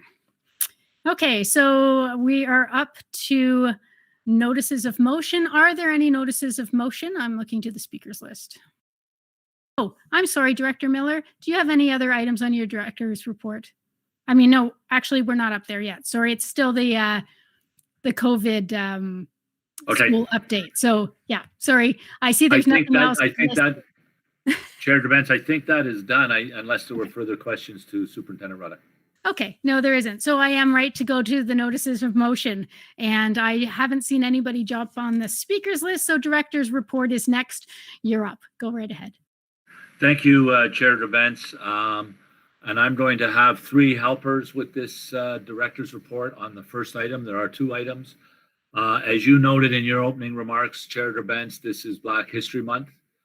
This has been a long-standing recognition of the contribution that Black people have made to this province and to this country. I would say in the early days, it was not, shall we say, not well known what it was about, what it was intended to be. And I think it's gotten better every year, but I do believe that we are a long way from where it should be. We are nowhere near celebrating the contribution to Black Canadians and people who have come to this country who are Black in their contributions to making this the great country and great province that it is. And that is part of what Black History Month is. It has focused, it has been in greater focus this year as a result of the killing of George Floyd in the spring and the peaceful, very peaceful demonstrations of Black Lives Matter over the summer months and in the fall in particularly the United States, but in other parts of the world, in Black people, other racialized people, and other marginalized people raising up and getting their voices heard. And I think it's important to note that they have embraced absolutely democracy and have done so in a peaceful manner. And we should be acknowledging and recognizing that. It's incumbent upon us as a school board, absolutely incumbent upon us as a school board, to ensure that all of our students, every single student in this board, is exposed and educated about the purpose, the reason of Black History Month and the contribution of Black people in this country, this province, and in this world, and the disproportionate challenges and deprivations and death and so on that they have experienced through slavery and other oppressive means. And it is a time for us to reflect on our role for all of us, but it's also a time to show our Black students, our Black staff, that we are one and we support them and we understand the existence of systemic racism, and what we need to start doing more fully is to combat it and address it and give everybody the opportunity. As we all know, the pandemic has disproportionately gone into some of the Black communities and other racialized communities of Southern Ontario and in Canada, Indigenous communities and so on. So it is even more significant now that we address this. And Black History Month is not an end in of itself. It's a stepping stone. It's a way for us to move forward and educate. So with that, I am going to ask our student trustees to give their reflections on what Black History Month means to them. And then I'm going to ask Dr. Jewel Amoa to talk about it from a big picture and the things that we as a board are doing and so on. So I will turn it over. I don't know who's going first, Trustee Vindalacara. Okay, go ahead. Thank you, Director Miller. Thank you, Director Miller, for this opportunity to speak about this. So to me, Black History Month is a wonderful month and a much needed opportunity to discuss the vibrant culture and history of Black people, both here in Canada and around the world. I feel that it's also an opportunity to celebrate and appreciate the remarkable contributions of members of the Black community. I still remember when I first learned about Viola Desmond, a Black Canadian woman who famously refused to sit in the colored section of a movie theater. I felt inspired by the courage and willingness to stand up for what she believed was right, even though it eventually led to her being arrested and being placed in jail for some time. At the time, I was in the 4th grade, and it was unimaginable to me that this kind of arrest could take place in today's world. But flash forward to the summer of 2020, and I think it became abundantly clear to us all that this kind of racism, injustice, and intolerance still existed. So while I do believe that this year it's particularly important to reflect on Black History Month, I think it's also important that our community continue to work together to improve the experiences of the Black community and minorities within our region. So as we move forward, I'm really enthusiastic to keep learning about this subject and also to help work towards a better tomorrow for everyone. Thanks. Thank you, Trustee Vindalacara. And now Trustee Taylor. Yeah, Trustee Video Lankara couldn't have said it better. I know the Black History Month means a lot to me and a lot to so many students. The fact that we dedicate this whole month to promoting equity and to promoting racial equality for all of our students. Like we said in our board report, one of our big things we're going to look at this year is equity. And so having a whole month where the board and really a lot of people just put so much of a focus on this, it means a lot to me and so many other people. Thank you, Trustee Taylor. And now Dr. Julamo. Thank you, Director Miller. Through the chair to all trustees, good evening and happy Black History Month. I think the comments of the director and the two student trustees were really quite inspiring. And what I just wanted to add to that before I talk about some of the concrete activities that are happening in the system is that Black History Month is not something we celebrate only in one month. The month is really just the anniversary, but celebrating Black excellence and Black history and contributions to Black future is something that we do every day in the places and spaces that we are. So just to pick up, I think, on the comments that the student trustees have made with respect to student engagement, I wanted to talk a little bit about some of the activities planned for staff engagement.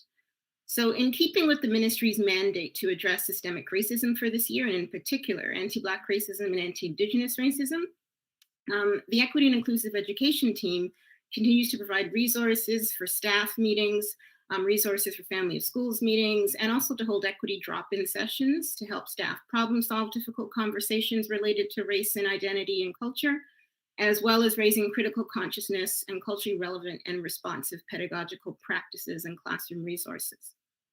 In fact, just this afternoon, the equity team paired with the SHIFT team to hold a session to discuss tools and strategies to apply the construct of critical consciousness to facilitating high expectations for students. So, and this ongoing learning that is happening throughout the month is also aligned with commitments under the multi-year plan, as has been identified by Trustee Widayankala, as well as the Way Forward, which, as you know, is the board's Human Rights, Equity, Action, and Accountability Plan. In addition to raising awareness of Black History Month, under the theme of Know the Past and Shape the Future, so making that connection to past and future, there are a series of student and staff sessions with community guests that are planned for the month. And I'll just give you a quick overview of these. So these include 3 sessions with Natasha Henry, who's chair of the Ontario Black History Society. And these sessions are going to look at Black Canadian history, anti-Black racism, and the current realities of Black Canadians. And thirdly, considerations of how this historical and contemporary learning impacts our schools and our classrooms. So really making that connection very, very locally. Students can register for one of 4 live stream sessions with international spoken word artist Dwayne Morgan, and he will speak about Black excellence through spoken word. Now, for those of you who might have caught Amanda Gorman and her poem, The Hill We Climb, that she recited at President Biden's inauguration last month, you have a sense of the contemporary impact and relevance of spoken word to large constructs of democracy and also public activism. So I would encourage students to sign up for one of those sessions. And thirdly, there is a 4-part discussion and debrief on the On Race podcast by Tracy Moore. Tracy Moore is one of the hosts of City Line, a longstanding television program. So this podcast looks specifically about issues of race and identity, and of course, as they relate to a Canadian or even specifically a GTA context. So full details are on the HDSB website under the Equity and Inclusive Education webpage. And those are my comments. So hopefully students and staff will take advantage of attending and engaging in the designated sessions. Thank you. Thank you, Trustee Windalacara and Taylor and Dr. Julamoa. Thank you. The next item on the director's report. I do believe we have sure. Trustee Oliver on the speakers list. Sure, sorry. Through you, Chair, to the director. How are these opportunities communicated to our students beyond the website? Is there any more direct communication? Can we entertain having the information posted on Brightspace or Google Classroom for our students so that it's more, they're more intimately aware? Sure, I'll refer the question to Dr. Amo. Thank you. Through the chair to Trustee Oliver. Certainly the information is on the website. I will take note of your suggestion about communication on Brightspace. I'm not sure of how the information is specifically targeted to students and classes, but certainly classes and staff are aware of this. This information was included in the February staff meeting information. So all staff, all teachers would have this information, would presumably then communicate it on to their staff. But I'll make some inquiries as to what direct and further information and how it's communicated. Okay, and Trustee Daniele. Thank you very much. Through you to Dr. Joel Moa. It all sounds incredibly exciting. I'm particularly thrilled to hear that Dwayne Morgan will be continuing their work with the school board. Having seen what Dwayne has done with our students around these spoken word slams, absolutely incredible learning experience for our students. I'm actually on our website right now under Equity, Inclusive, and Education, and I'm not finding anything. So you might want to take a look and make sure that it is actually posted, and if it is, could you please send the link to the trustees? Thank you very much. Thank you, Trustee Daniele. I will do that, and I will communicate it to you directly. Excellent. Looking forward to receiving that information. There are no other speakers on the speakers list. Director Miller, go right ahead. Thank you, Chair Gerbens. And this is very quickly.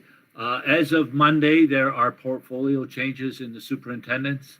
There are some changes to families of schools and some changes to their other portfolio. I'm not going to go into those, but they are posted on the website and they will be available. And we will send, I'm not sure if trustees have received the final copy yet. If you haven't, please nod no, you haven't, and I will get it sent to you, or let me know so that you're fully aware.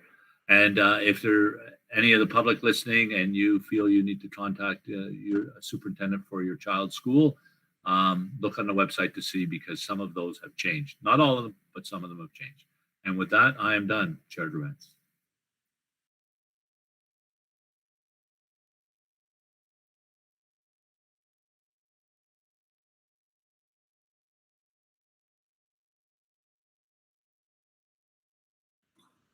Oh, sorry, I was having technical difficulty. I'm clicking and nothing's happening. Okay, so I'm moving on to, there's no speakers on the speakers list for that. So we're moving on to communications from the chair. And I just wanted to let people know that I attended one of the provincial budget consultation meetings focused on education, and this was put on by MPP McKenna from Burlington. This brought together local players in education. So there were the Catholic and the public board, post-secondary institutions being Sheridan College and McMaster University, nonprofit support organizations like the Learning Disabilities Association of Halton Hamilton and the Children's Aid Society and Woodview, and the Burlington Public Library, and also a representative from independent schools to talk about ongoing and future needs in education. Common themes that were expressed were flexibility in how to use funding, being responsive to the needs of our students, streamlining processes surrounding capital and other initiatives, and the need to update and reassess funding models. Also, funding for supports for mental health and learning gaps were also common discussions. So it was about just over an hour and a half, and it was great to see how we have at many levels in many places similar requests and experiences. And it was also interesting to hear how the post-secondary institutions look to the K-12 sector to get an idea of what the needs may be coming, bubbling up through our system to theirs, and they spoke again and again about the needs for mental health supports and for potential learning gaps coming out of the pandemic. So I just wanted to let you know. And so now I don't have anything else to report, so I'm up to committee reports. Are there any committee reports? Verbal, if anybody has any written committee reports, you can submit them and they'll be attached to the next agenda.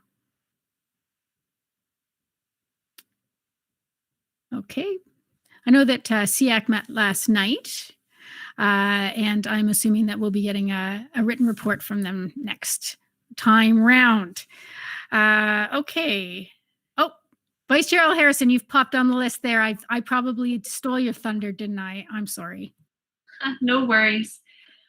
That's exactly what I was going to mention, though, is that SEAC met last night. Trustee Garrett's and I have, I guess, switched positions with Trustees Shuttleworth and Oliver, and we're all four of us still working as a team, though. And last night's meeting was largely a transitional one because there are other new people who have joined, including some new community representation, which is great to see.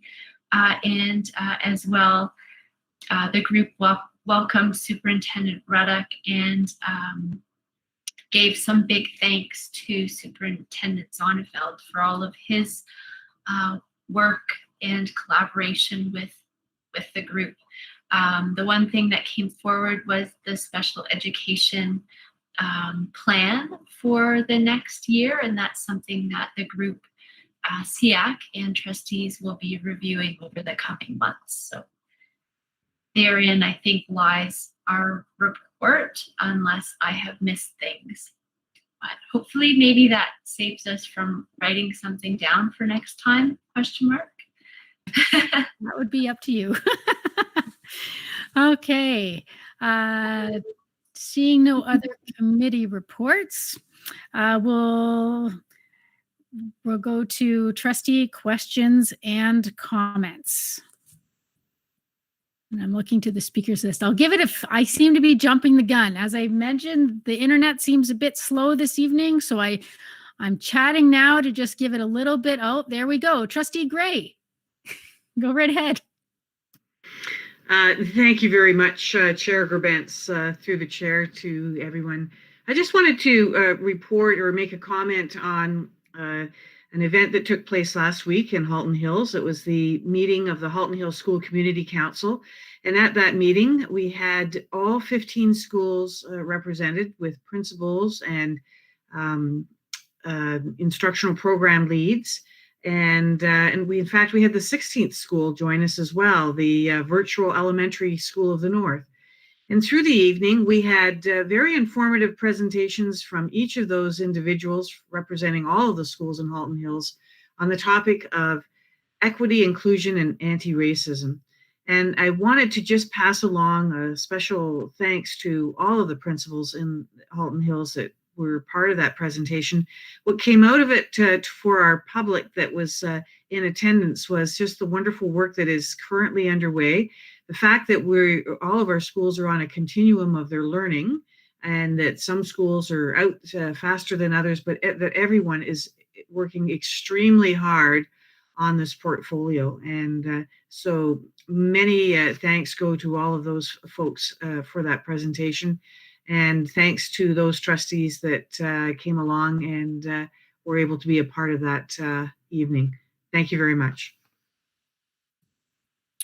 Great. And I have to say, as a trustee in attendance, I was very impressed with the attendance at your meeting and the amount of information that was presented in such a short time. It was incredible.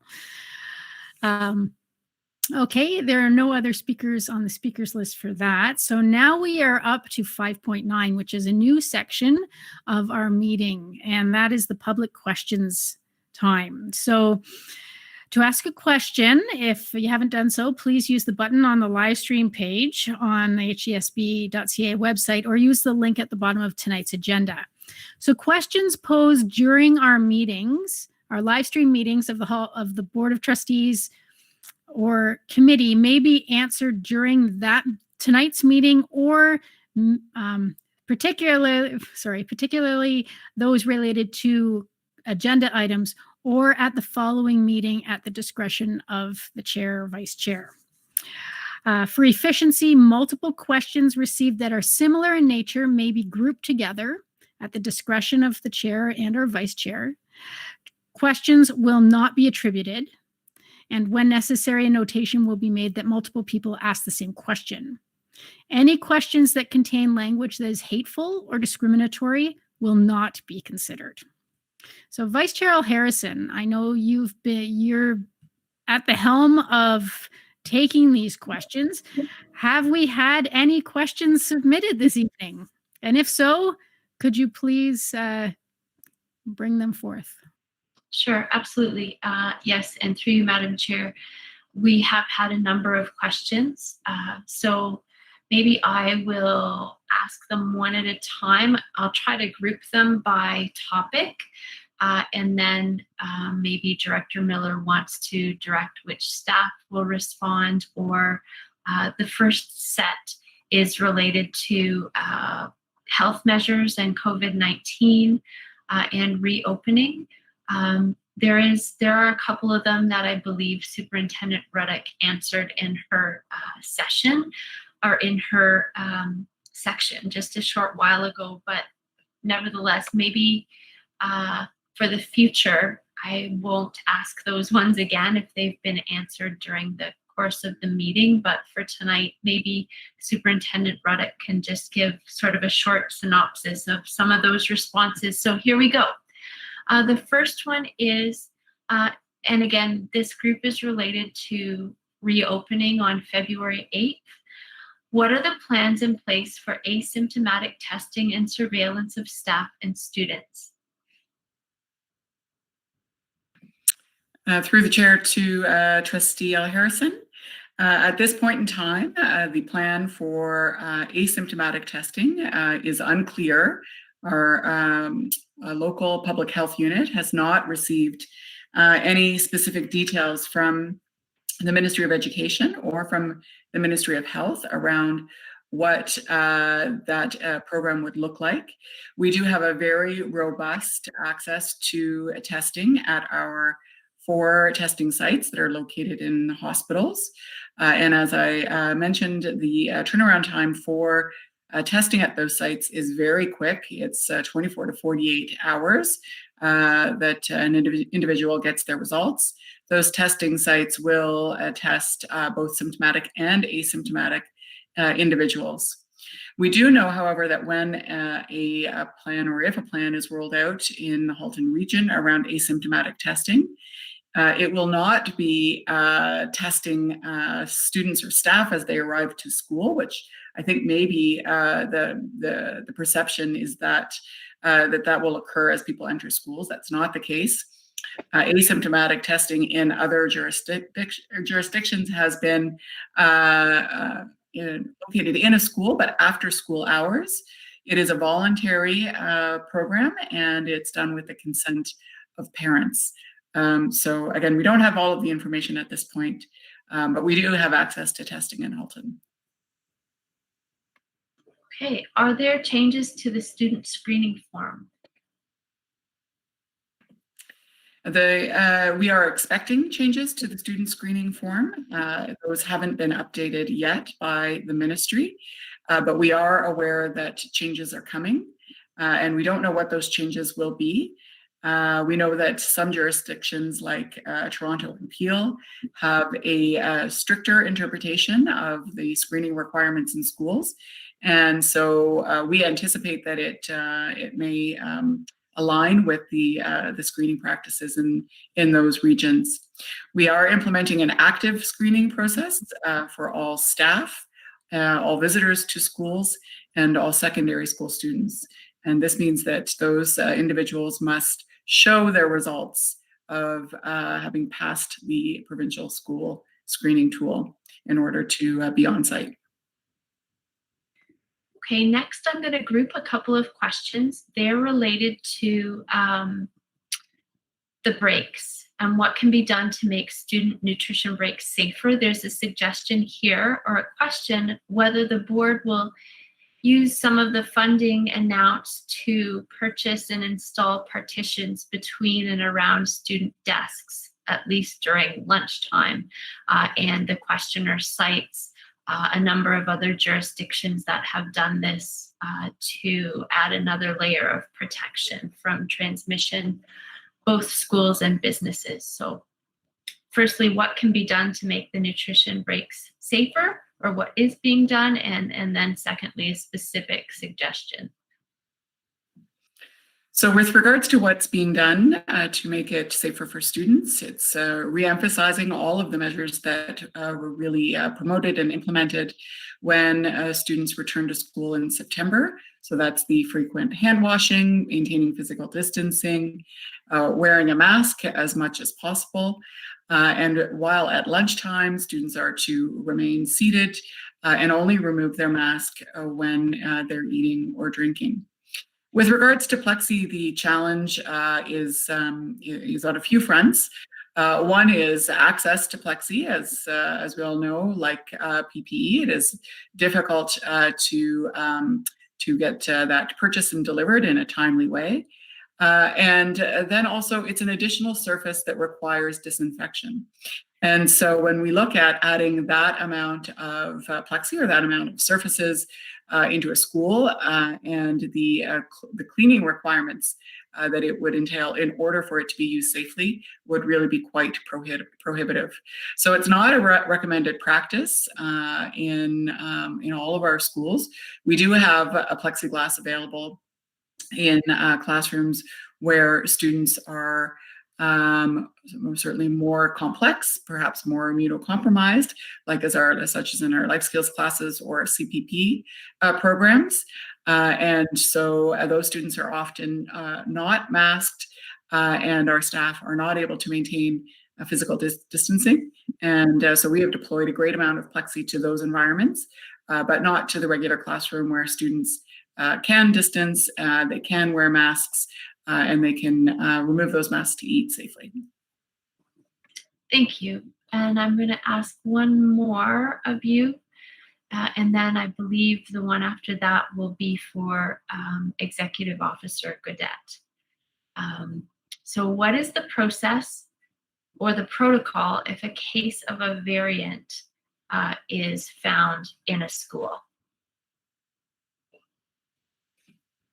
Well, the process remains the same in terms of the case and contact management. We know that that it is a concern around these variants of concern, the VOCs, and it is something that our local public health unit is watching for. This is part of the reason why the isolation period is now 14 days from the date that they are informed of the case, rather than from the date of exposure. This is an additional precaution that public health is taking. They're also looking at deeming any cohort with a confirmed case as high risk. So prior to the winter break, they would do an investigation, determine with the age of the students, how much distancing was maintained. For our junior, intermediate, and often secondary students, they were often considered low risk. However, in this environment, they will be taking a cautious approach and deeming, in all likelihood, any cohort or class with a confirmed case as high risk. And then one of the other pieces that is being discussed, however, we're waiting on further clarification, is that when there is a high-risk contact, that others in the home may also be required to remain at home.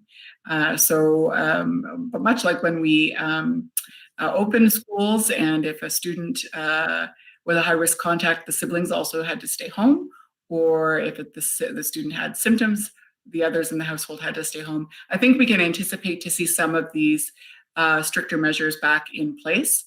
But we are waiting on that guidance to be released. Okay, thank you very much. The next question here is about HEPA air filters, and are they available in all classrooms? And if not, are more being purchased? Hi, good evening. To answer that question, we have purchased 386 that have been installed into priority areas that do not have mechanical ventilation, so classrooms without ventilation, traditionally older schools with radiators and not a lot of moving air. Additionally, we have deployed an additional 73 air purifiers to support ongoing operations in CPP and life skills.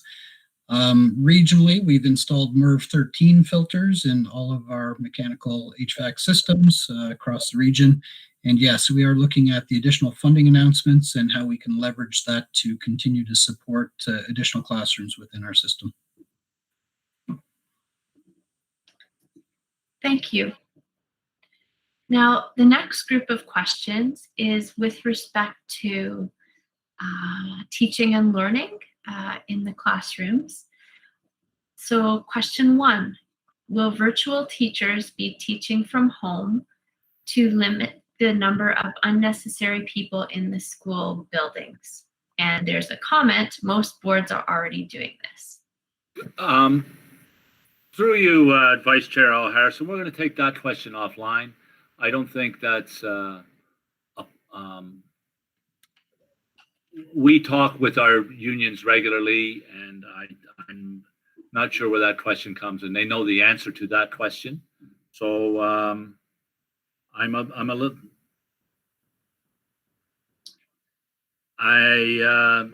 we're certainly not going to address most boards are already doing this because that is inaccurate information. But I guess Superintendent Taha can answer the question about working from home. But we have had this question many times from our union partners.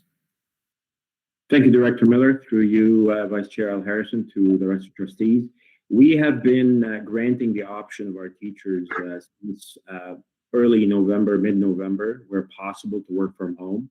Teachers who are assigned to virtual schools can certainly be have the option to work from home within certain parameters, insofar they have the technology needed to provide quality instruction and connectivity and so on and so forth with respect to being able to work from home. We're also expanding that the option to work from home to other employee groups, such as our education workers. And as Director Miller pointed out, we're in conversation with our locals about rolling out that pilot as soon as next week with a return to school. So again, that option has existed since mid-November and continues to exist. Thank you very much. And the next question is with respect to IB. And the person points out that IB students are not able to do virtual learning. And the question is, I guess moving forward, can IB students join class virtually via Google Meet and not be marked absent? Again, Vice Chair Al Harrison, this question has been directly answered to IB students and families several times. Superintendent Hunt-Gibbons can take the question. Thank you to Trustee Al Harrison. I think at the heart of the question is around attendance, and it isn't specific to IB. And I would just point out and clarify that attendance procedures are determined by the Ministry of Education, and we follow the attendance procedures as required. We are a board that is in cohorting when we are not in remote learning, and we're in attendance at school. And that means that our students attend as part of either cohort A or cohort B, AABBB or AAABB. And thus attendance, regardless of whether their teacher is teaching through a bright space opportunity that allows them to attend virtually on a day that's an in-school day for the other cohort, the attendance reflects whose day it is and whether or not someone has fulfilled their obligation and is there in attendance on that day. And so we have to complete our attendance in keeping with the requirements of the ministry directions.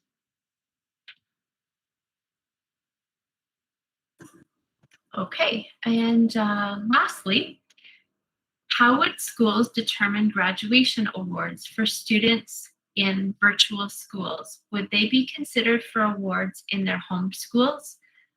Or I guess with virtual schools, how is that going to work?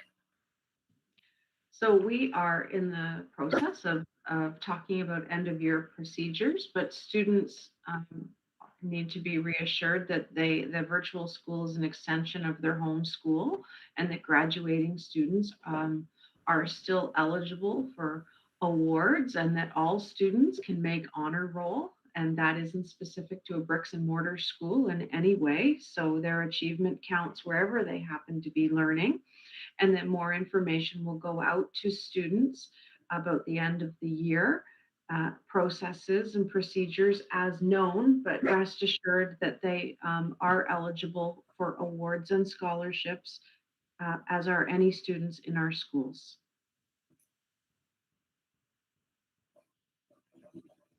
Okay, Chair Gerbens, that brings to a conclusion the submitted questions, and I want to, I guess, just say good work to the members of the community that did write in, and this is our maiden voyage, and so we'll be learning how to make the process, I guess, more efficient or more meaningful as we go.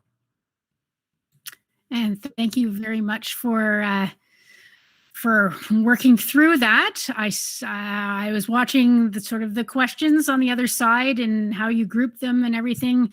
You are truly a master at at doing this work. Okay, so just as a follow-up to that, there are several ways to be heard by the trustees about your questions or concerns regarding governance and policies at the Halton District School Board.